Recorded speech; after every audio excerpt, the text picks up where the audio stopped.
In today's video, I'm going to teach you how to calculate the quarter-over-quarter change in Power BI using DAX. This tutorial is perfect for those of you who need to compare the performance of a specific metric across consecutive quarters, providing a clear understanding of your data's trends over time.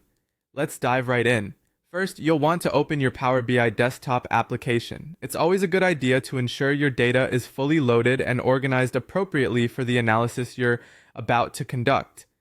If you're new to Power BI, remember that it's crucial to get your data model set up with correct relationships and properly formatted date fields, as these will be key in our calculation later on. Once you have Power BI open, navigate to the Home tab. Here, you'll find the option to create a new measure, which is essentially a formula that allows us to perform dynamic calculations on our data. Click on New Measure. This action will open a formula bar ready for us to input the necessary DAX code. If you're unfamiliar, DAX, which stands for Data Analysis Expressions, is a collection of functions and operators that can be used to build formulas and expressions in Power BI. It's incredibly powerful for transforming and manipulating your data, giving you deep insights and calculations that are dynamic and adaptable to different situations. With the formula bar in front of you, we now need to type in our DAX code. The specific code you need to implement quarter-over-quarter calculations will build upon previous values to give you the percentage change. It's important to type in the code accurately to ensure the calculation runs correctly.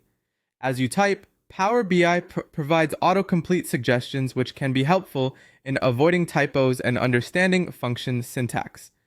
For those who might be numbers enthusiasts, remember to make sure you have your measure named appropriately so that it's clear and intuitive, especially when you have numerous measures in your report. Clear labeling can save you time and headaches down the line when you're building dashboards or analyzing your data. After typing your code, hit Enter to create the measure. You can now use this new measure in your reports to compare quarter-over-quarter data with vivid visual representations. Drag the measure onto your canvas, and using visuals like line charts or bar graphs, you'll be able to see the changes in your data quarter by quarter. And there you have it, your very own quarter-over-quarter change calculation in Power BI using DAX. This method effectively allows you to gain insights and engage in more informed decision-making processes by accurately tracking your metrics over time. Feel free to explore and experiment with different visuals and calculations to fully take advantage of Power BI's capabilities. Thank you for joining me, and I hope this simple yet powerful calculation helps you emphasize trends and performance in your Power BI